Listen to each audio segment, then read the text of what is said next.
جن کی توجہ کرائی گئی، اللہ تبارک و تعالی انہیں مزید برکات عطا فرما۔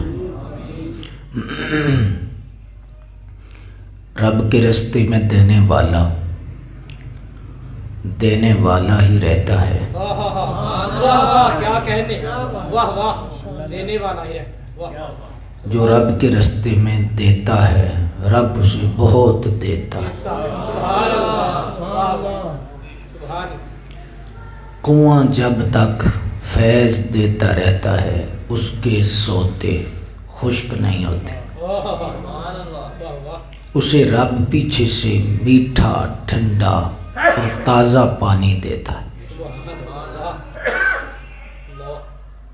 کنویں سے رب اتنا راضی ہوتا ہے کیونکہ اس کے منہ پر مخلوق کھڑی ہوتی ہے اور وہ مخلوق کو بانٹ رہا ہوتا ہے، پھر رب اسے دے رہا ہوتا ہے۔ جو ہی کنواں پانی دینا بند کرتا ہے آہستہ آہستہ اس کا پانی گندا ہو جاتا ہے، اس کا پانی کڑوا ہو جاتا ہے اور پھر پیچھے سے آنا بھی بند ہو جاتا ہے۔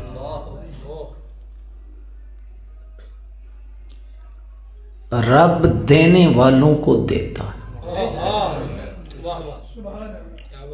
اور میں اکثر کہا کرتا ہوں کہ مخلوق خدا کی خدمت یہ ایسی دولت ہے بڑی جلدی رب تک پہنچاتی ہے۔ رب کے قرب کے اور بھی راستے ہیں لیکن یہ شارٹیسٹ وے، آسان ترین راستہ، مختصر ترین راستہ کیا ہے؟ خدمت خلق۔ اب خدمت خلق جو ہے وہ کپڑا دینا بھی ہے، بھوکے کو کھانا کھلانا بھی ہے، ضروریات کو پورا کرنا ہے، لیکن حضرت انسان کی سب سے بڑی ضرورت اس دنیا میں کیا ہے؟ اس دنیا میں بھیجا کیوں گیا ہے؟ اس کی زندگی کا مقصد کیا ہے؟ اب جس نے زندگی دی ہے اسی سے مقصد پوچھا جائے۔ کیا بات، سبحان اللہ۔ جو زندگی دینے والا ہے اسی سے رجوع کیا جائے کہ زندگی کا مقصد کیا ہے۔ تو زندگی کا مقصد تو قرب الہی ہے، اللہ کی ذات کی رضا ہے، اور انسان کی سب سے بڑی خدمت تو یہ ہے کہ اس کے حقیقی مقصد کو پورا کرنے میں جو چیز ممد و معاون ہے وہ اسے مہیا کی جائے۔ یہ تو جسم کی ضرورت ہے نا، کپڑا، یہ جسم کی ضرورت ہے کھانا، روح کی جو ضرورت ہے وہ کیا ہے؟ تو ہدایت دینے والے اسباب پیدا کرنا یہ سب سے بڑی خدمت ہے کہ بندہ ہدایت پہ آ جائے۔ تو لوگ سمجھتے ہیں کہ ایک وہ شخص بہت بڑا خدمت خلق کا فریضہ سر انجام دے رہا ہے کہ جس نے دسترخوان لگائے ہوئے ہیں، جو غریبوں مسکینوں کی خدمت کر رہا ہے، مدد کر رہا ہے، مساکین کے تمام ضرورت کے تقاضوں کو پورا کر رہا ہے، صحیح ہے۔ لیکن میں سمجھتا ہوں یہ علماء ان سے بھی بڑے خدمت خلق کا فریضہ انجام دے رہے ہیں جو انسان کی ہدایت والی ضرورت کو پورا کر رہے ہیں۔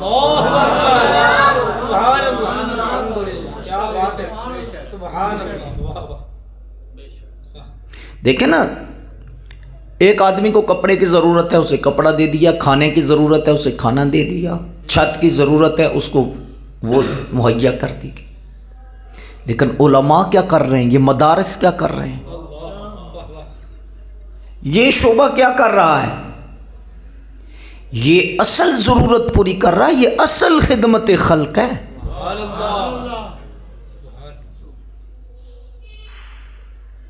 یعنی حقیقی خدمت خلق یہ ہے کہ مخلوق کو رب سے جوڑا جائے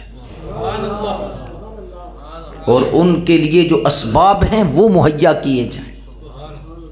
تو مدارس کا جو کردار ہے، علماء کا جو کردار ہے، وہ اتنا بڑا کردار ہے خدمت خلق کے حوالہ سے کہ یہ فراموش نہیں کیا جا سکتا، یہ بلایا نہیں جا سکتا۔ اس پہلو پر بہت لوگ کم توجہ کرتے ہیں۔ لوگ تو سیٹھ صاحب کی عزت کرتے ہیں، لوگ تو پیسے والے کی عزت کرتے ہیں، لوگ تو ان لوگوں کو پریفرنس دیتے ہیں، ترجیح دیتے ہیں کہ جو اس شعبے میں خدمت خلق کر رہے ہیں وہ بھی بہت بڑا کام ہے، لیکن دیکھو نا جو ہدایت کو پورا کر رہے ہیں، ہدایت کی ضروریات اور وہ اسباب مہیا کر رہے ہیں، وہ علماء کتنے بڑے خدمت خلق کر رہے ہیں۔ یعنی ایسا سمجھیں کہ یہ لوگ جسم کی ضروریات پوری کر رہے ہیں اور علماء روح کی ضروریات پوری کر رہے ہیں۔ نعرہ تکبیر، نعرہ رسالت، تاجدار ختم نبوت، زندہ باد، زندہ باد، علماء حق اہل سنت و جماعت، زندہ باد، ماشاءاللہ۔ اب اسی لیے ہے نا کہ جو لوگ ان سے جڑ جاتے ہیں نا وہ بھی اڑ جاتے ہیں۔ کیا کہیں، دیکھیں حدیث شریف کے مفہوم کے مطابق یہ بھی ہے کہ قیامت کے دن حفاظ کے لیے ممبر لگائے جائیں گے، ان کے والدین کے لیے ممبر لگائے جائیں گے، ہاں جی، اور والدین اس وقت کس اعزاز کے ساتھ بیٹھے ہوں گے جن کے بچے حافظ قرآن، حامل قرآن، عامل قرآن، جن کی بچیاں قرآن شریف کی حافظہ ہوں گی، عالمہ ہوں گی، عاملہ ہوں گی، وہ کیسا خوبصورت نظارہ ہوگا۔ ہاں جی، آج مشکل لگتا ہے نا، لیکن جو سچے دل سے چل پڑتا ہے اسے رستے کی مشکلیں کچھ نقصان نہیں دیتی، وقتی رکاوٹ بنتی ہیں، وہ منزل کو چھڑاتی نہیں۔ کس اعزاز کے ساتھ ماں باپ بیٹھے ہوں گے، تھوڑا سا اندازہ لگائیں۔ ہمارے مہمان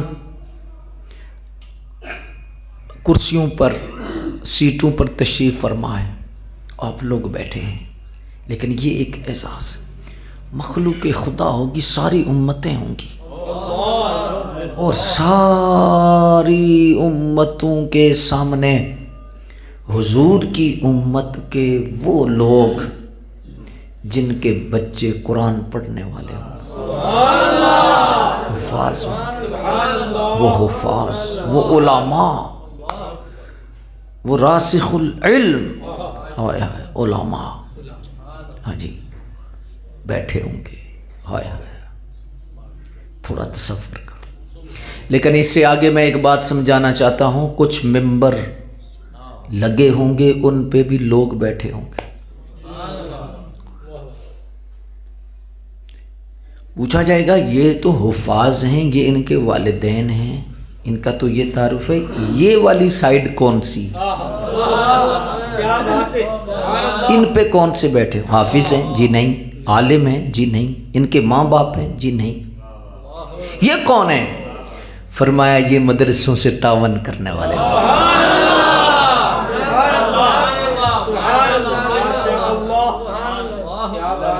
یہ وہ لوگ ہیں کہ بچے پڑھتے، یہ حافظ پڑھتے تھے، ان کی ضروریات پوری کرنے والے لوگ۔ ظاہر ہے کہ پڑھا کھائے بغیر نہیں جاتا، پڑھا لباس بغیر نہیں جاتا، پڑھا ظاہر ہے چھت کے بغیر نہیں جاتا، اسباب کے بغیر نہیں۔ یہ وہ ممبروں پر لوگ بٹھائے ہوئے ہیں جن کی رب نے ڈیوٹیاں لگائی تھیں، یہ اسباب مہیا کرتے تھے۔ تو ایک تقاضا کرتی ہے، طبیعت بھی، فطرت بھی تقاضا کرتی ہے، اصول بھی تقاضا کرتا ہے کہ ان لوگوں کو بھی ضرور نوازا جائے۔ ہاں جی، ایک آدمی نماز پڑھ رہا ہے تو اس کی بڑی اچھی بات، لیکن جس نے لباس دیا ہے، جس نے وضو کے لیے پانی مہیا کیا ہے، اس کا حق بنتا ہے یا نہیں بنتا؟ ہاں جی، کتنے خوش قسمت وہ لوگ ہیں جو اللہ نے مدرسوں کے ساتھ لگائے ہوئے ہیں۔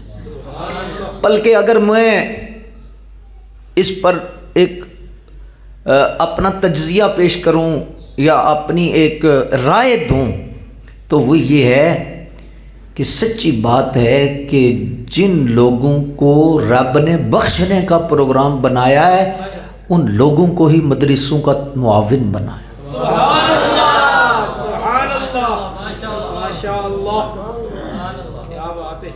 جن لوگوں کے متعلق رب نے ارادہ فرمایا ہے کہ ان کو بخشنا ہے، ان لوگوں کا بیڑا پار کرنا ہے۔ کسی کا 500 لگوا دیا، کسی کا 1000 لگوا دیا، کسی پیسے لوگوں کے پاس کم ہیں، اتنے پیسے ایک ایک بندے کے پاس ہیں کہ آگ لگائی جائے تو سارا دن اور رات آگ جلتی رہے، نوٹ ختم نہ ہو، کرنسی ختم نہ ہو۔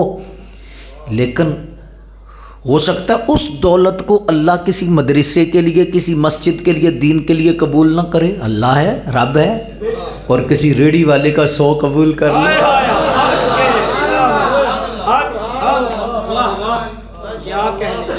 ہاں جی، یہ تو کریموں کی نگاہ ہے نا، یہ تو ان کا کرم ہے نا، یہ تو ان کی مہربانی ہے، یہ ان کا فضل ہے۔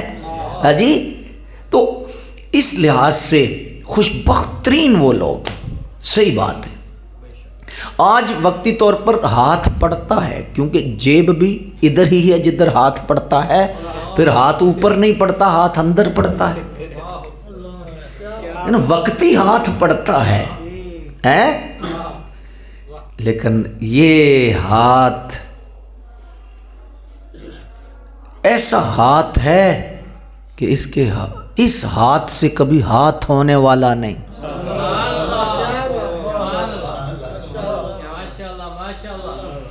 یہ ہاتھ جو مدرسے کے لیے ادھر جاتا ہے،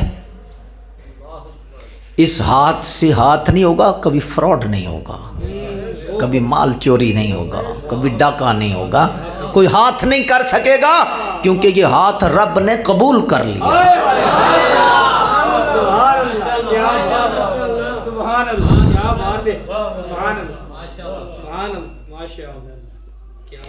اور میں ایک اور لحاظ سے بھی آپ کی بارگاہ میں تربیت کے طور پہ عرض کرنا چاہوں گا۔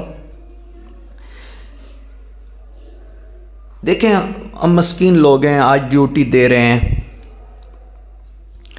ہمارا پیغام دنیا سن رہی ہے، لوگ فائدہ حاصل کر رہے ہیں، ہمارے جملوں میں اللہ نے تاثیر رکھی ہے، لوگ بات مانتے بھی ہیں، عقیدت بھی کرتے ہیں۔ لیکن جب ہم پڑھے ہیں جو اس مدرسے سے تعاون کرنے والے لوگ تھے، کیا ان کا آج میٹر نہیں چل رہا؟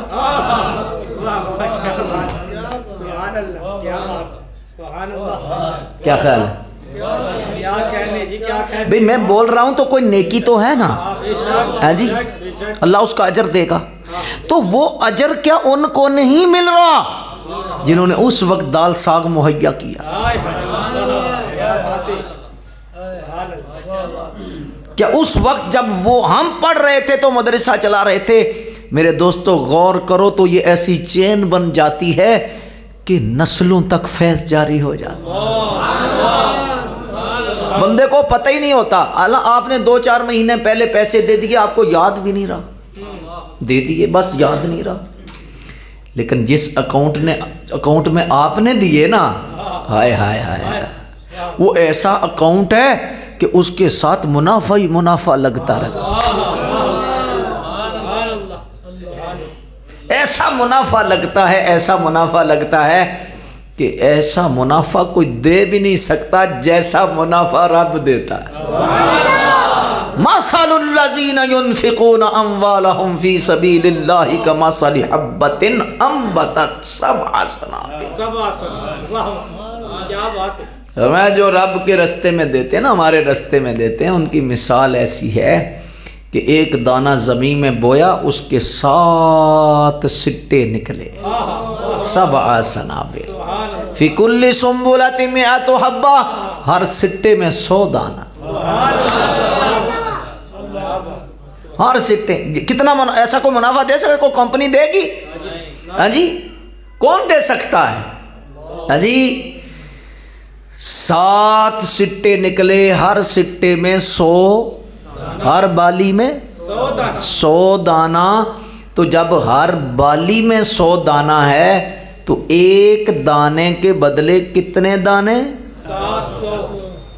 700۔ ابھی گل مکی نہیں۔ واللہ یضاعف لمن یشاء، یہ بھی ایک سیڑھی ہے، یضاعف لمن یشاء تک۔ یہاں تو حساب ہے 700 سمجھانے کے لیے، آگے یضاعف میں تو سمندر ہے۔ کیا بات ہے جی، کیا کہنے۔ جو ہمارے ساتھ لگ گیا، جڑ گیا، اور جس نے ہمیں دیا پھر ہم حساب سے دیں گے۔ یہاں علماء نے لکھا یضاعف لمن یشاء کے بعد آگے کون سا دریا ہے؟ واللہ واسع علیم۔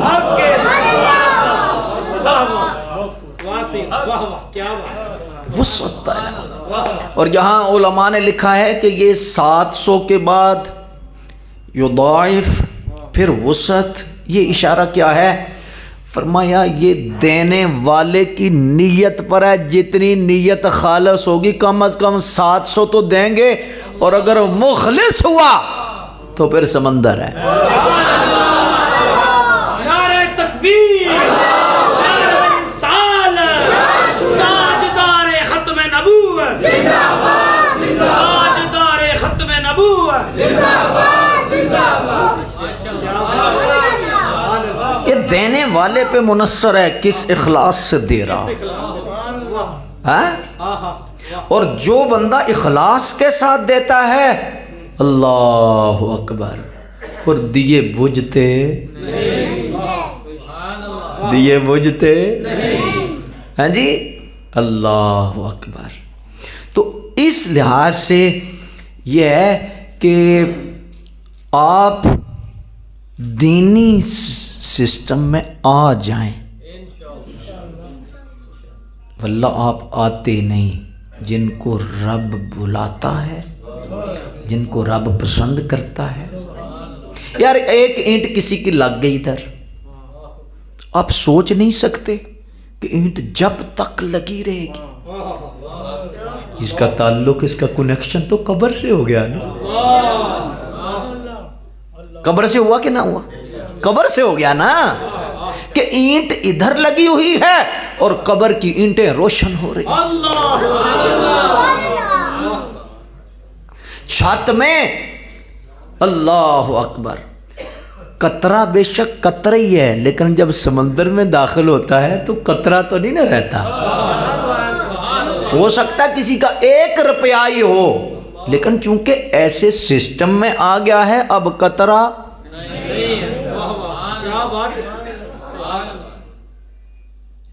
کیونکہ رب کے ساتھ بے شک تھوڑے سے تھوڑا بھی ہو، رب کی نسبت سے تھوڑا کوڑا نہیں رہتا۔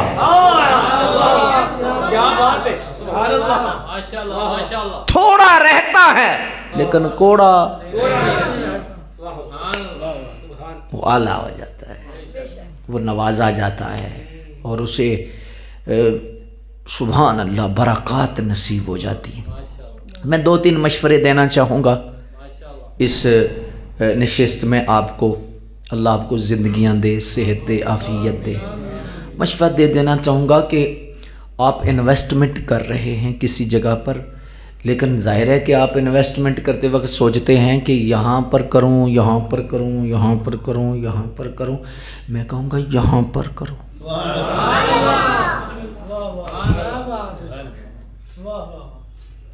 آپ انویسٹمنٹ کرو، تم تو 1000 دے کے بھول جاؤ گے، 1000 سال بھی وہ لینے والا نہیں بھولے گا. تمہیں دیتا رہے گا، تمہیں نوازتا رہے گا، تمہیں برکتیں دیتا رہے گا. ہاں جی. تو آج جو لوگ کسی شعبوں میں جو ہے وہ توجہ کر کے انویسٹمنٹ کرتے ہیں، دینی لحاظ سے بات کر رہا ہوں، ظاہر ہے کہ ہر بندہ منافع چاہتا ہے. یہ بھی ٹھیک ہے کہ چلو کوئی محفل کروا دی، محفل نعت کروا دی کوئی اس طرح کے شعبوں میں، لیکن وہ جو انویسٹمنٹ ہے نا وہ اتنی فائدہ مند نہیں. آپ اس فوج پر انویسٹمنٹ کریں جو آپ کے عقیدے کے بارڈر پر پہرا دے گی.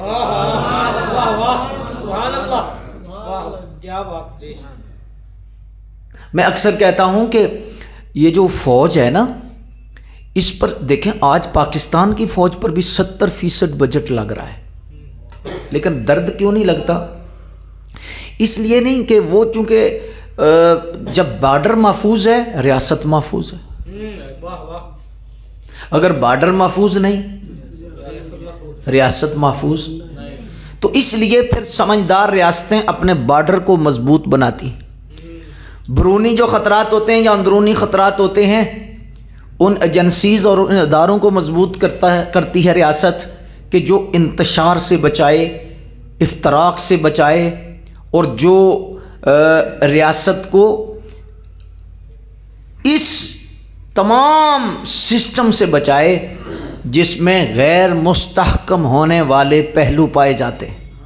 ہاں جی، سارے کے سارے پہلو، پھر وہ ان سسٹم میں زیادہ پیسہ لگتا ہے. اور بجٹ جب تقسیم ہوتا ہے تو آپ کو پتہ ہے سب سے زیادہ بجٹ دفاع پہ لگتا ہے، دفاع پہ لگاتے ہیں، دفاعی نظام پہ لگاتے ہیں. کیوں؟ دفاع ہے تو ریاست ہے. یہ جو مدرسے ہیں، طلباء ہیں، علماء ہیں، دوستو، یہ تمہارے مذہب کا مسلک کا دفاعی بجٹ ہے. یہ جو تم مدرسوں پر دے رہے ہو نا، مدارس کو دے رہے ہو، یہ تمہارا دفاعی بجٹ ہے. تم دفاعی لوگوں پر خرچ کر رہے ہو، تم بارڈر پر کام کرنے والے لوگ اور جو سسٹم کو بچانے والے لوگ ہیں ان پر تم خرچ کر رہے ہو. لیکن افسوس کی بات ہے آج ہمارا عرسوں پہ زیادہ خرچ ہوتا ہے، آج ہمارا محفل نعت پہ زیادہ خرچ ہوتا ہے، آج ہمارا قوالیوں پہ زیادہ خرچ ہوتا ہے. ہمارا زیادہ خرچ تو ان فوجیوں پر ہونا چاہیے، ان سپاہیوں پر ہونا چاہیے، ان مدارس پر ہونا چاہیے. کیا خیال ہے، ہونا چاہیے یا نہیں؟ جنہوں نے اس سسٹم کو آگے بچانا ہے، دفاع کرنا ہے. اہل سنت کا جو دفاع کریں گے، ہاں جی، آپ دفاعی نظام پہ آپ پیدا ہی نہیں، دفاعی نظام پہ آپ خرچ ہی نہیں کر رہے تو پھر کیا ہوگا؟ دفاعی نظام آپ کا کمزور ہوگا. تو میں تو اس لیے اکثر ساتھیوں کے ساتھ درد دل رکھتا ہوں کہ یار ہم اپروچ کسے کر رہے ہیں، پروموٹ کسے کر رہے ہیں؟ پروموٹ عملی طور پر تو ہم نعت خوانوں کو کر رہے ہیں کہ ایک عالم 1.5 گھنٹہ تقریر کر رہا ہے، گھنٹہ تقریر کر رہا ہے، تو آپ کی طبیعت میں فرق نہیں پڑا. لیکن ایک نعت خواں جو ہی اٹھا ہے، آپ پرچیاں دیتے ہیں، پیسے لٹاتے ہیں، 40 50 ہزار اوپر پھینک دیتے ہیں. تو آپ عملی طور پر یہ ثابت کر رہے ہیں کہ جو بیان ہے اس سے نعت زیادہ ضروری ہے. آپ یہی ثابت کر رہے ہیں نا. تو آپ کے دیکھنے والے جو بچے ہیں وہ قرآن و سنت کی تعلیم پہ نہیں جائیں گے، وہ ڈاریاں پکڑ کر نعتیں یاد کریں اور نعت خواں بنیں گے۔ تو ہمیں چاہیے کہ ہم علماء کو پروموٹ کریں، ہم علماء کو عزت دیں۔ جب علماء بیان کریں ہم حوصلہ افزائی کریں، جب علماء بیان کریں ہم ایسا ماحول بنائیں کہ ہماری نسل بھی کہے او یار میں عالم ہی بننا، میں نے عالم دین بننا ہے۔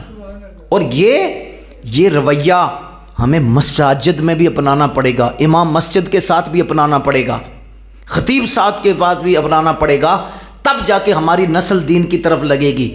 اگر امام کو ہم 4 ٹکے پر نہیں سمجھ رہے، اگر خطیب کو ہم آنکھیں نکال رہے ہیں، تو آپ کے بچے کبھی بھی عالم نہیں بنیں گے، آپ کے بچے کبھی بھی دین کے راستے پہ نہیں آئیں گے۔ اگر آپ نے اپنی نسلوں کو دین کی طرف لگانا ہے، اپنے رویے بہتر رکھیں، مسجد کے ساتھ، مدرسے کے ساتھ، جی مصلی کے ساتھ، ممبر کے ساتھ، جی تب جا کے یہ، اس لیے میں اپنا درد دل آپ کے سامنے رکھ رہا ہوں، تربیت کے طور پہ آپ کی بارگاہ میں عرض کر رہا ہوں۔ اور باقی رہ گیا خرچ کرنا، یہ اپنا رخ بدلے، قوالیوں سے، محفل نعتوں سے، ان چیزوں سے اپنا رخ بدل کر اپنے مدرسوں کو آباد کریں، اپنے مدارس کو دیں، اپنی انویسٹمنٹ مدارس کی طرف رکھیں۔ وہ میں نے پہلے عرض کر دیا ہے کہ پھر رب انہیں کیا دیتا، پھر رب انہیں نوازتا کیسے ہے، ٹھیک ہے نا جی؟ ہاں جی، آج دیکھیں میں آہستہ سے کہہ رہا ہوں، ظاہر بات ہے ریکارڈ ہوتی ہے تو پہنچ ہی جاتی ہے۔ آج دوسرے جو بد مذہب لوگ ہیں انہوں نے اپنی ساری توجہات مدرسوں کی طرف رکھی، انہوں نے ساری توجہات آج انہوں نے درس و تدریس کی طرف رکھی۔ 2-2 ہزار بچہ پڑھ رہا ہے، 3-3 ہزار بچہ پڑھ رہا ہے، بچوں کے مدارس ہے، بچوں کے ہیں، ہاں جی، تو اسی چھن پہ تھے لگے ہیں۔ یہ کون سا طریقہ ہے؟ اپنے مدارس آباد کرو جی۔ اگر بچنا ہے، آنے والا وقت بڑا ڈاڈا آ رہا ہے جی، اگر آپ یہ چھن پہ ہی رہے نا جی، لگیاں نے موجاں تے لائی رکھیں سونیا، تو پھر یہ موجاں بھی نہیں رہنیاں۔ ہم جس طرف ہم جا رہے ہیں نا بڑا خطرناک، یہ آگے ایکسیڈنٹ ہونے والا ہے، حادثہ ہونے والا ہے، ہماری سپیڈ ایسی ہے، ہاں جی، جس گلی میں جا رہے ہیں آگے بند ہے گلی۔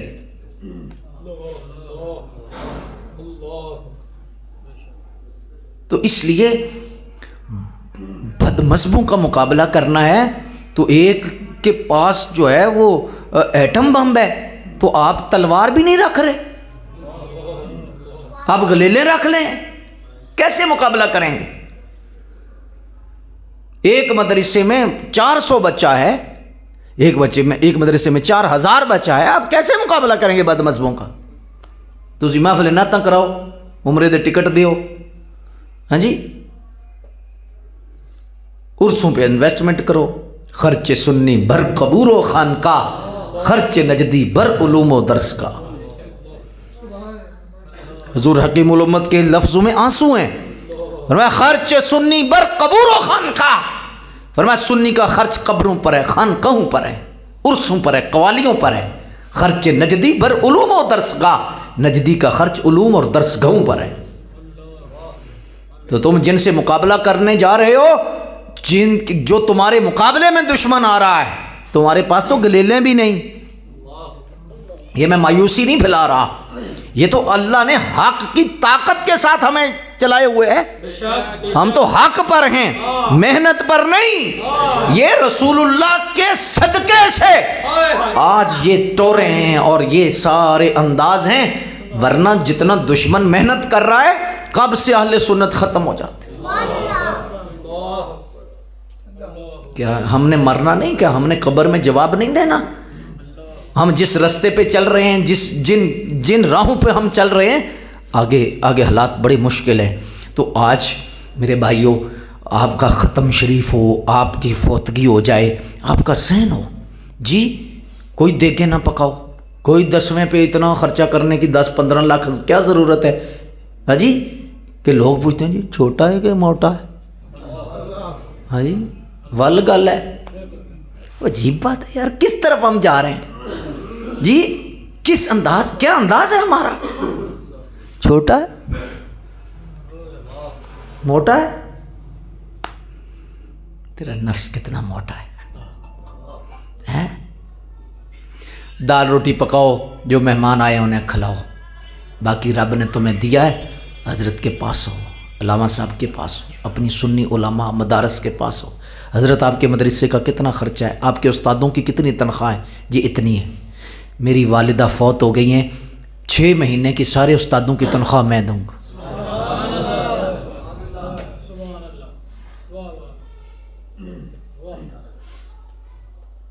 آپ کے مدرسے کا کتنا خرچہ ہے؟ جی اتنا خرچہ ہے، 1 سال کا خرچہ مجھے دینا۔ ہمارے پاس اتنے لوگ ہیں، سال 2 سال کا خرچہ ایک جیب سے چل جاتا۔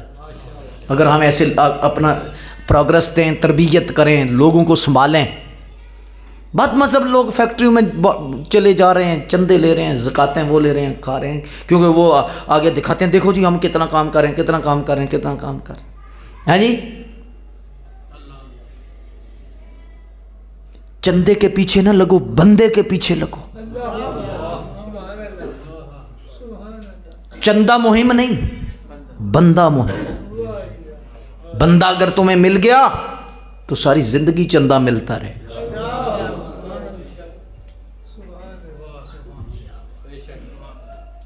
تو اپنے سسٹم کو، شاید میں آپ کا سما خراشی زیادہ کر رہا ہوں، آپ کو ہو سکتا ہے یہ محظوظ نہ آپ ہو رہے ہوں، لیکن چونکہ مرض کے مطابق ہمیں دوائی دینی ہے، مریض کے مرضی کے مطابق۔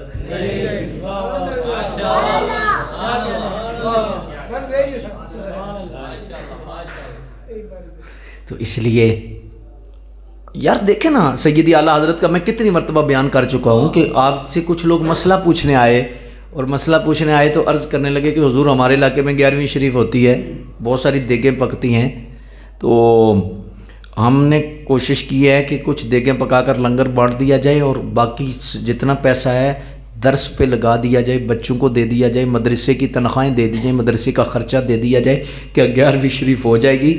تو اعلیٰ حضرت نے فرمایا یہ پوچھتے ہو 11ویں شریف ہو جائے گی، یہ پوچھو غوث پاک راضی کتنے ہوں گے؟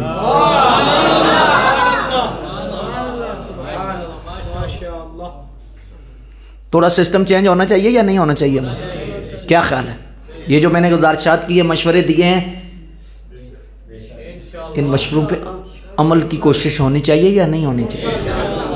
ہاں جی، اور جی چادر چڑھا رہے ہیں، امام صاحب چادر چڑھا رہے ہیں، جی شہدولہ صاحب چادر چڑھا رہے ہیں، جی فلانی جگہ چادر چڑھا رہے ہیں۔ تو ایک چادر جب تک بوسیدہ نہ ہو جائے اگلی چادر چڑھانا ہی اسراف ہے، گناہ ہے۔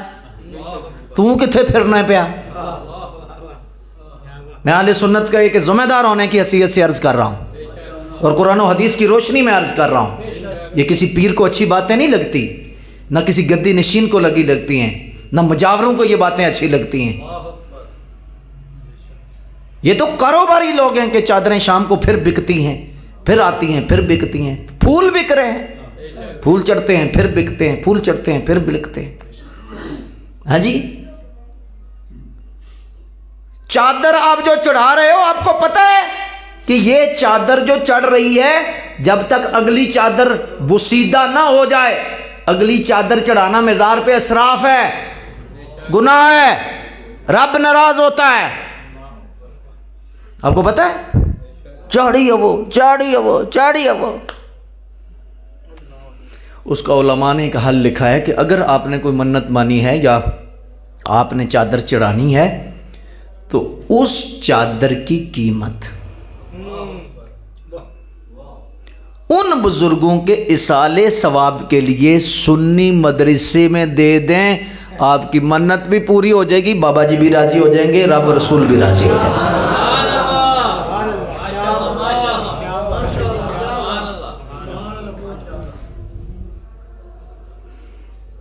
یہ تقریر کرو تو علماء کہتے ہیں جی اسا مار کھانی ہے، میں کہا اگے مار کھانی ہے،